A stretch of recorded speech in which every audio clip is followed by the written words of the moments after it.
Hello, this is Mike at Gamefromscratch, and welcome to the final episode in the GameDev For Complete Beginner series. Now, I'm sorry to actually announce that. I had intended to go quite a bit further with this, but the truth of the matter is there's just really not enough interest in the Love series to justify the ongoing work. But on the other hand, I can't just leave you hanging. There's a few key concepts I really wanted to cover, especially how to organize your code, but a little bit on physics as well, that I figured I should cover before winding this series down. Now, there is the possibility I could do one more piece on putting all of this together to create a full but simple game. No promises, but that may come in the future. Now, on the bright side, when we're done this lesson, you will have pretty much all of the tools in your toolbox you need to get started making a game in Lua in Love. So the series did pretty much accomplish what it set out to do. I just didn't get into some of the more advanced topics that I wanted to, but as I said, it's not really taken off like I hoped it would. So I'm going to wind things down today. So if you have any final questions, let me know down below. But today what we're going to cover is physics systems, objects, and modules. Now, objects is a little bit misleading, but you've probably heard the term object-oriented programming. And we're going to just look at breaking our code down into manageable chunks. That's also where modules come in. We're going to break our code into multiple files as well. So you'll learn how to organize a project that's, more than just one single page of code. A very obvious next step, something you'll need to learn. Now, object-oriented programming goes beyond what we're going to do here. We're going to create a simple object, but there's more to it. There's things like inheritance. And then when you get into Lua specifics, there's stuff like metatables. And those are important to learn about. But they're beyond the scope of what I'm going to cover here. So I'm going to show you the introduction and hopefully show you the rabbit hole. How far down you decide to go is up to you. Now, there are some great resources out there. I can link some down below if you guys have any particular questions. So without further ado, let's jump in. Now, here is a very simple project. You can see it just simply prints out, goodbye, cruel world. And now what we're going to do is we're going to first off draw a circle on the screen that we're going to eventually hook up with some physics. But after we draw this guy, we're going to change this up so that it's organized as a module and as an object. So first, let's go with our simple circle drawing logic. Nothing we haven't seen before. So it's just love.graphics.circle. And our parameters, first we tell it we want to fill it. So instead of just polygon outline. Next up, we tell it our position. So we'll just start with 300 by 300. And then finally, I believe you pass in the radius, actually we'll go with 100. So we're going to draw a circle at X and Y of 300, 300 of 100 pixel radius filled. So go ahead and run this code. And there you go. So we now have a circle on screen. Well, next thing I want to do is actually look at the process of breaking this out into our own class. So as we're going to add some physics logic to this, etc. later on, it'll be useful to have this nice reusable circle shape class that we're going to work from. In some ways, this will be slightly overkill, but it'll show you how to do these things. So there is our initial code. We're going to eventually take all of this out. I'll just go ahead and take it out now. So in our the root of our class, now this is going to change depending on how you've got it, but basically we're just creating another .lua file in the base of our library. If you add more, when you do the require statement later on, instead of slashes, you use dots. So if you put it in a subdirectory, it's going to change the way we do things, but I'm going to put it right in the root, so it's not going to change anything at all. So come on up here, new Lua script, and we shall call this circle shape.lua. Okay. Get rid of all those comments. Zoom that up a bit so you can see what we're seeing. All right. So first thing, and what we're going to do, this is going to be a little bit non-intuitive at first, but this is sort of how the way Lua works. So we're creating an empty table called circle shape. Okay, and now we're going to add functionality to it. And I'm going to do things in a way. There's a couple of ways to do what I'm about to do, but what I'm doing, the way I'm creating this object is probably the easiest. And what we're doing is we're creating something in other languages called a constructor. Lua uses this method as well. So remember when we use like new circle, new shape, new text, etc.? That's a constructor. That object is all about basically creating a table. So now that we've got our new function, it is a function, and we'll give it an X and Y and a radius for now. So we're going to be changing that in a bit. So these are the parameters for our constructor.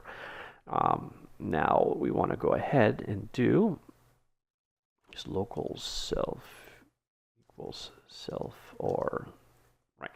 Now this should actually almost never be called because of the way this is actually passed in, but this is a very common methodology in Lua. And what they're basically saying here is we're creating a local variable called self, and by default, you remember when you called something with, if you call a function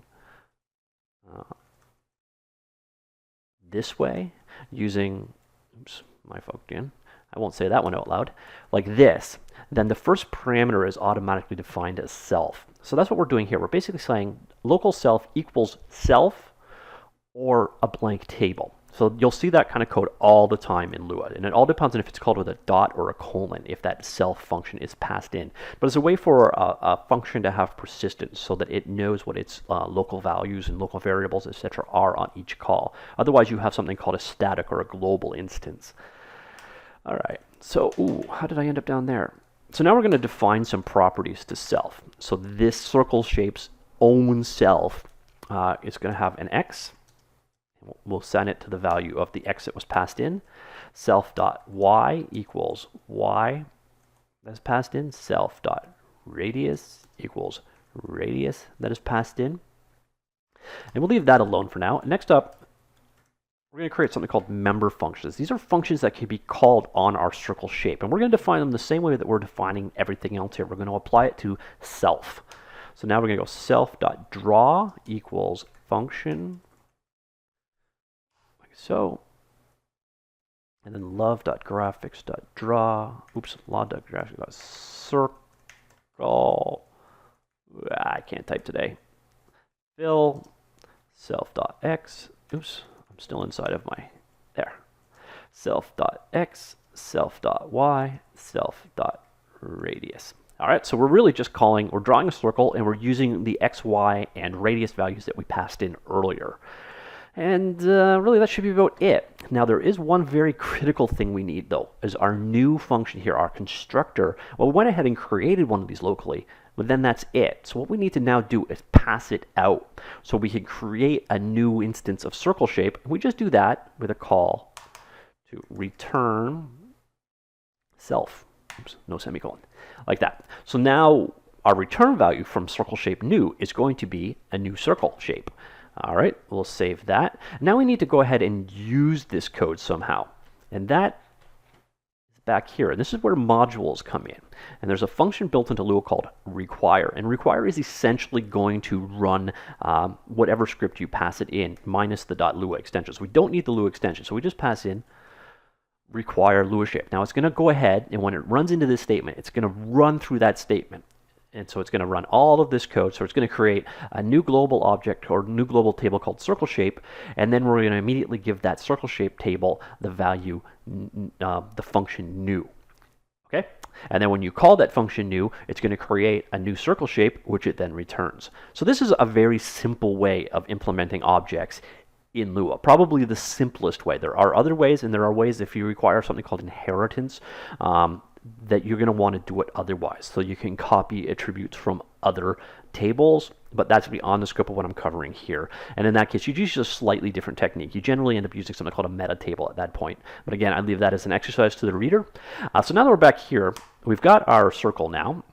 So we'll go ahead. We're going to have to create one equals, so we'll create an empty one, but function love dot, oh no, it's load.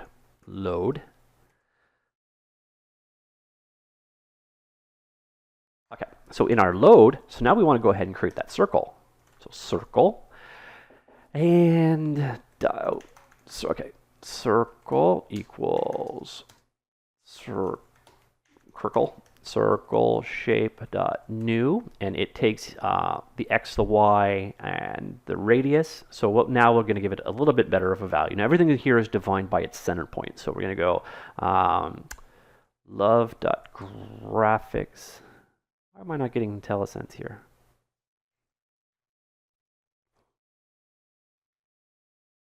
I probably screwed something up because I'm not getting IntelliSense. And we'll give it 100 radius. So basically what we're saying is create a new circle at the center of the screen that's 100, that has pixels of 100 radius, so 200 width. And now that we've got that circle, remember over here, we implemented this draw function. And now we're just going to go ahead and call it. So circle Remember, very important though, because we want to have access to these values, these internal values, these x, y, etc. We have to call our circle with this guy so that it'll automatically get, the circle will be passed in as a parameter to the draw call. So circle.draw like so. And now, assuming I didn't screw anything up, there we go. We got a circle in the middle of the screen, off to the races. Perfect. So that is a very simple look at how you can create objects in Lua and how you can require them or bring in modules. Now, one thing to keep in mind though is if I had actually put these, so let me just open this actually in. Okay, in you come. In you come. Okay, so what I've done here is I put everything, so I've got main.lua and circleshape.lua just in the root of my directory. Had I instead gone new folder something, and I put circle shape inside of there, so you'll see it should update over here too. Yeah, so right there. Instead, now what you have to do, you can't just do it this way anymore. Now you have to go something dot, like so. Exact same end result. So if you want to organize things, you can put them in subfolders, but instead of using slashes, you use dots, and you can put as many as you want. So you can have, you can recreate the Java reverse URL name notation, like com.gamefromscratch.graphics. Blah, blah, blah, to your heart's content. You just reference each subfolder by its name and then a dot, like so. And then the script again with no .lua extension. Okay, so that is how the basics of require and the basics of modules and the basics of objects. Now let's get into physics. And physics is a complicated subject, but not outrageously. We're just going to cover the basics here, okay? So we're only going to basically get a physics configured ball up on screen doing its thing. Now the important thing to understand is physics is run as a simulation. So physics goes, it updates its world, and then it basically gives you a new set of coordinates. And you're responsible for taking those coordinates and drawing things accordingly. So if you have a sprite that is controlled by physics, and the physics engine will take its position, will figure out the next frame of animation and figure out its new position, but then you have to draw your graphics with the updated information. Now behind the scenes, the physics engine here that's used is Box2D. So if you need more information, Google Box2D, all one word. That is a very, very common, it's probably the most commonly used 2D, it is the most commonly used 2D physics engine, period, under the sun. So you can find all kinds of information. So if you want to go more detail on what we're about to cover, the information is out there. And just covering physics alone could take me dozens and dozens of hours. So I'm only going to show you how to hook up and create a simulation. All right, so we're back in our main here. So we're going to need a couple of things here. First off, we need physics world. Now, physics world could be called simulation, could be called whatever you want, but this basically is where all of the physical shapes of the world are stored and updated. So you create a bunch of physics shapes with different properties. You can create chains, you can create levers, you can create balls and rectangles and give them all kinds of properties, etc. It's the physics world's job first to hold all of those things and then to update them. So that's what physics world is. It's going to be very, very important, and it's actually going to be the first thing that we use. So here, physics world equals love.physics.newWorld. Next up, you're giving a couple values. The gravity, and I'm pulling this straight from the love example.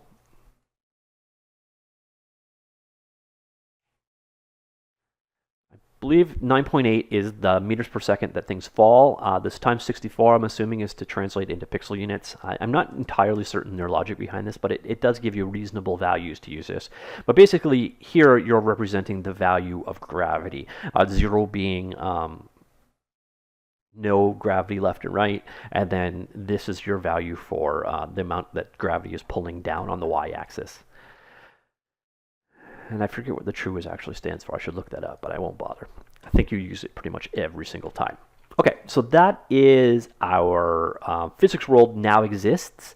We're going to want to go ahead and do a couple things with it. First off, we're going to add all of our logic in the module we created as opposed to here. So we're going to add physics to our shape, but we'll do it down here instead. And this is going to require, unfortunately now, we need access to that physics world. It's one of those things that in order to actually make physics work now, we need it as a parameter. So we're going to go here and add physics world as the final parameter to our, oops, undo that, Let me actually add it to the right spot. Oh, and you guys can't see this probably. There we go. So physics world. So what we're doing is we're passing in the physics simulation to our constructor. So this object will now have access to it. We'll go ahead and we'll just store a copy of that. Physics world equals physics world.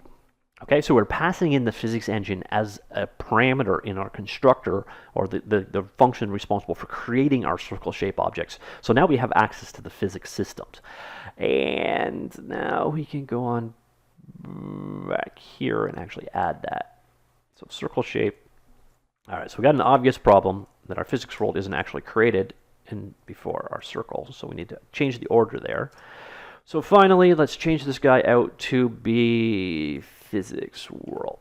Okay, so we're now passing the physics into our circle shape. I'm going to change one other thing while I'm here. So I'm going to have it, this guy, 0. The only thing I'm changing is just so our physics can show a little bit better. We're going to start a ball at the top of the screen, like so. Okay, so now we have the physics world when we go ahead and create our object. Next thing, we're going to go ahead and create the physics objects. Now I'm going to do this as a nested table inside of our circle shape. Very simple to do. It's one of those nice things. Lua is a very good language for organizing data and things together. So we're basically going to create an object for physics on the fly here called self.physics. And simply put, it's an empty table. That's it. And to this guy, actually, you know what, that makes sense. We'll get rid of that guy. So self.physics.world. So we'll store physics world as a value there. And self.physics.body. So first off, we're creating a physics body. This is an active body. It's basically an entity within the physics system. So most of your things that move around or interact with the physics systems are physics bodies. So that's what we're going to create here first. Again, we just use our trusty love dot notation. Love.physics.new body.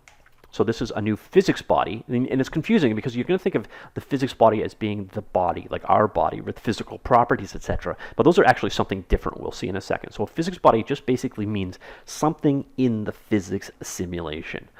I think the terminology comes from the use of the word rigid body and soft body physics. So physics world. So the first thing we need to do is pass in that world we just used right there. Second, give it our location. I should stay consistent. Self.x, self.y.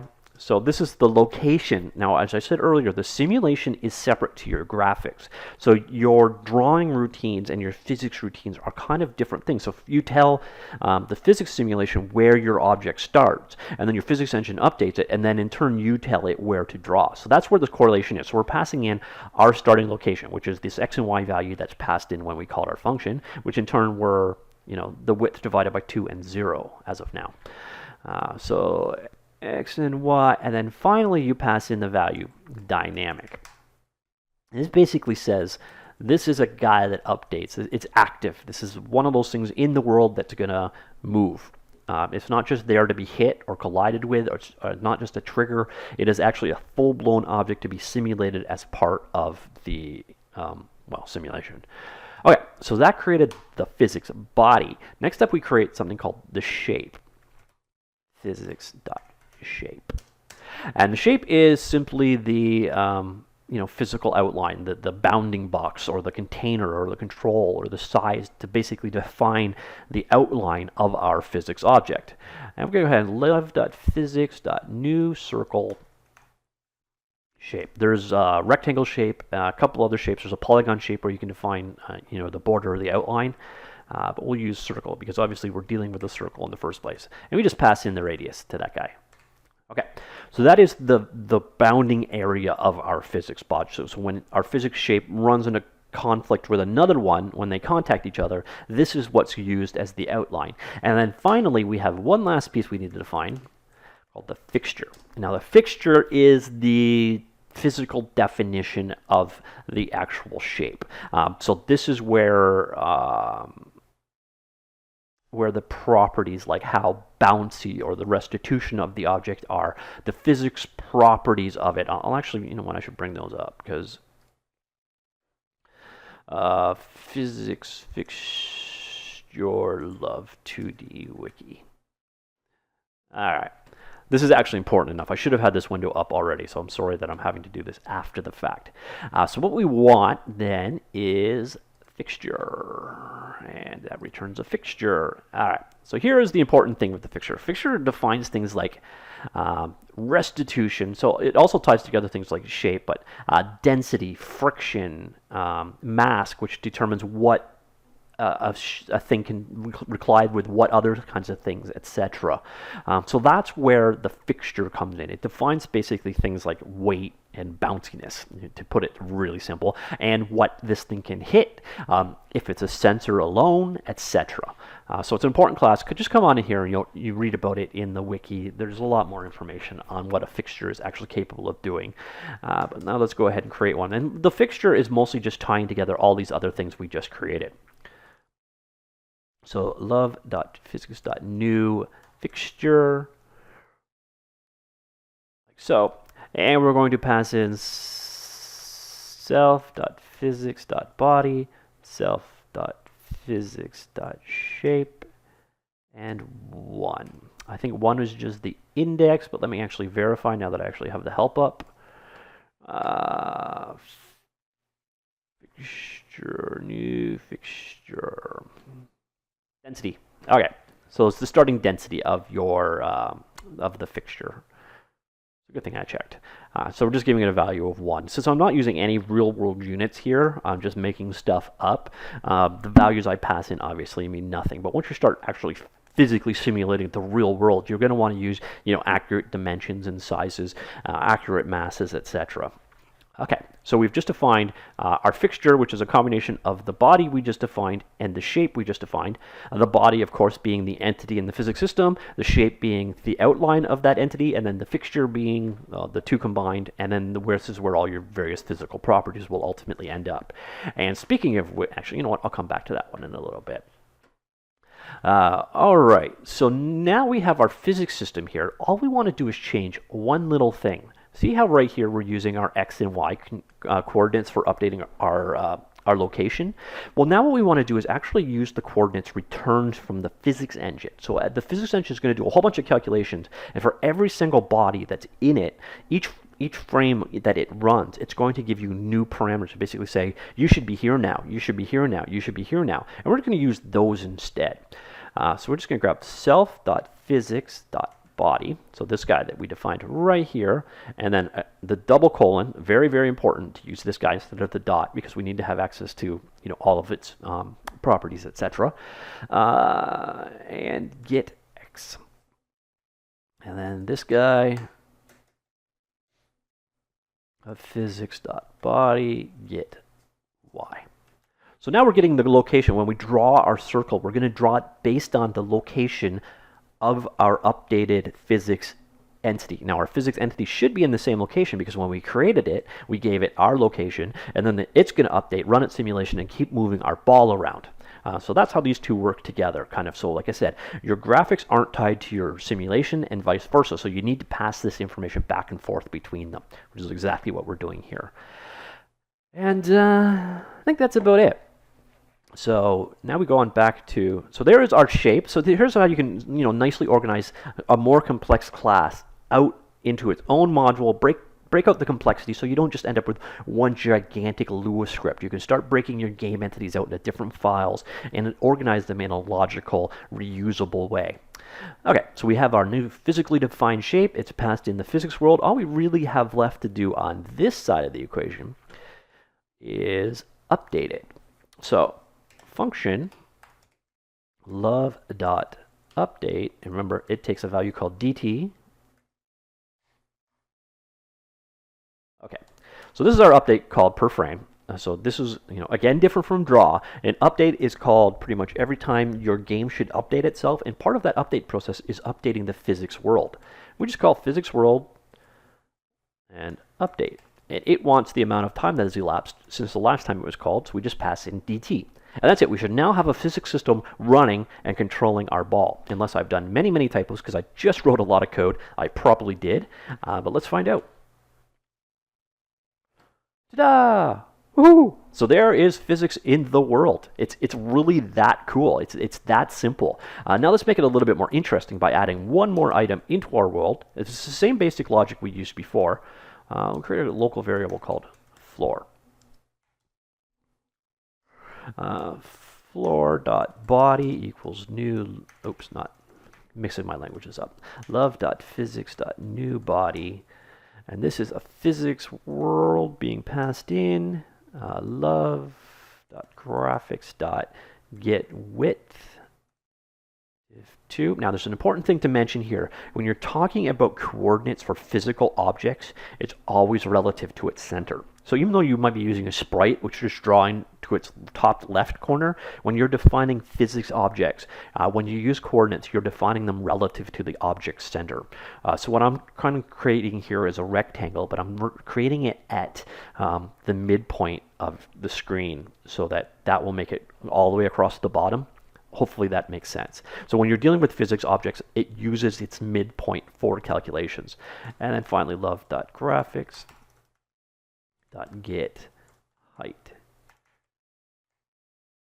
Okay, so really all we've done here is we've just created a box across the bottom of the screen, something for our physics shape to collide with. Now you'll notice I'm not passing in the value dynamic this time. That's because it doesn't update. It stays completely stationary. It's just there for other physics bodies to hit. Period. So that's the difference between dynamic, anyways, when you're dealing with physics body. Now, finally, let's make its shape. This is just like we did earlier. So love.physics.new, but instead of circle shape, we're going to do a rectangle shape.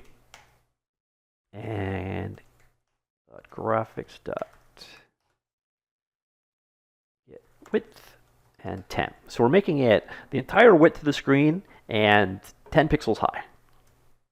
So, and finally, fixture equals love.physics.new fixture, and we pass in our floor shape and our floor.body. I am doing that backwards. That's right. Let's do this actually correctly. Floor.shape.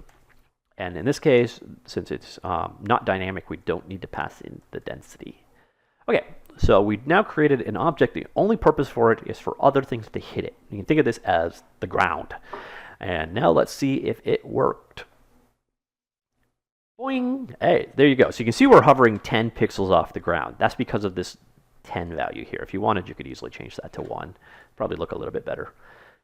All right, so there is our physics simulation happening. Not the most exciting thing in the world because, well, our circle has no bounciness. So let's just change that slightly. So self.physics.fixture, remember it's part of the fixture that defines the physics properties.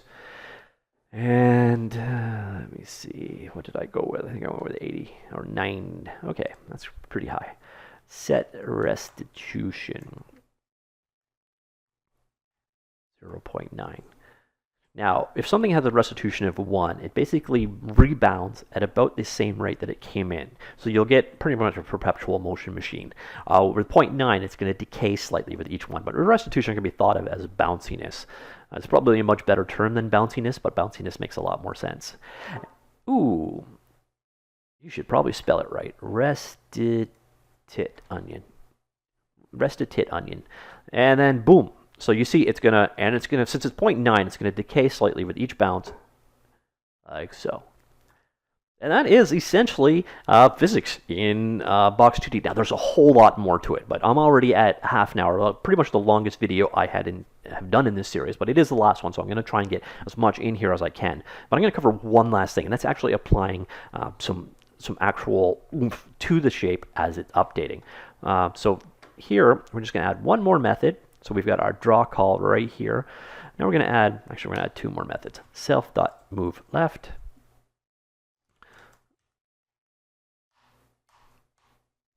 And self.physics.body apply linear impulse. And that applies a certain amount of push in a certain direction. And what we're going to do is add 300. So we're going to push it to the left, like so. And we can do the same thing. And if you go into the documentation for bodies, you'll find there's a number of these. You can apply a force, a set amount of force, impulse, and linear impulse, etc. An impulse allows you to define the actual direction to go, as opposed to this one is going to be basically left or up. Or actually the other one allows you to tell you where to apply that actual impulse on the shape itself. So think about, like hitting a cue ball. Not only does a cue ball go in a direction, but the collision itself, or the force, comes from a certain direction. So if you wanted to do things like, have spin or English on the ball, then you'd need to use impulse as opposed to linear impulse. But there's a bunch more. Go check physics body for all your different options. And you know what? Just to be completist, let's do some cut and paste coding.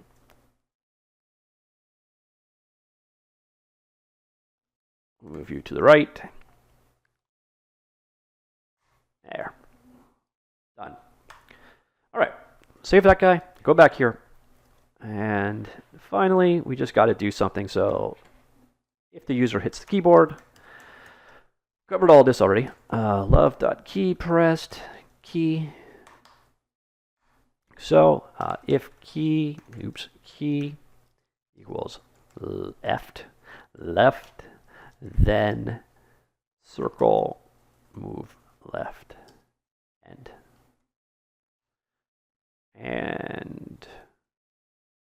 right.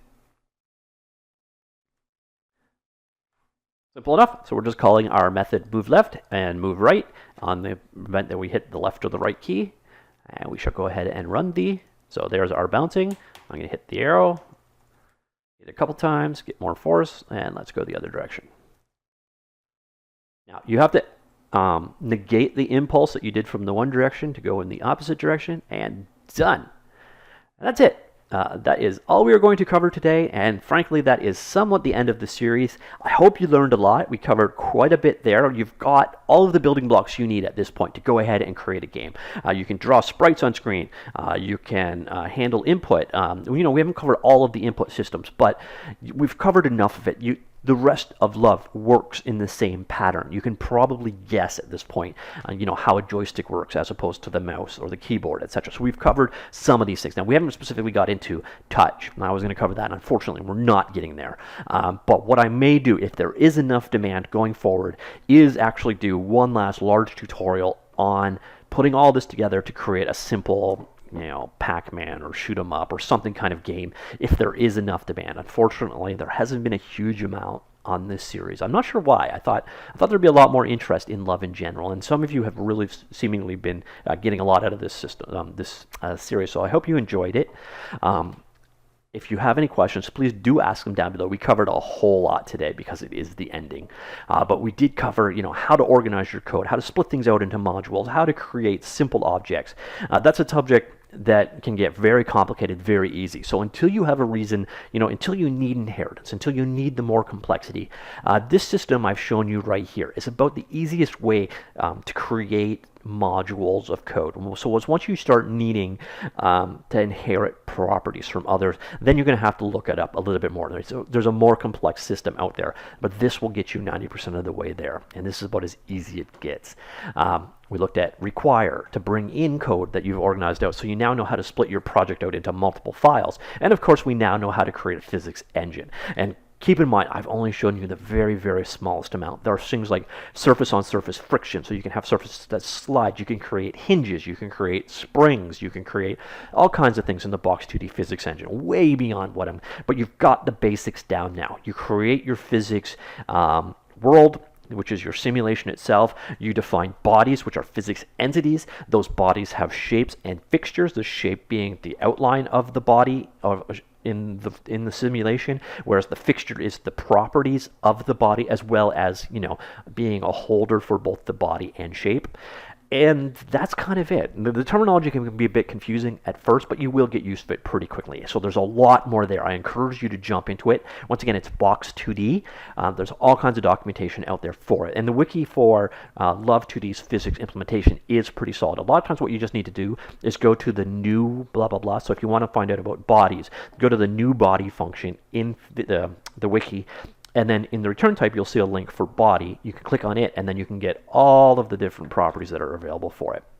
So that was it. I hope you enjoyed the series, and I will see you all later. Goodbye.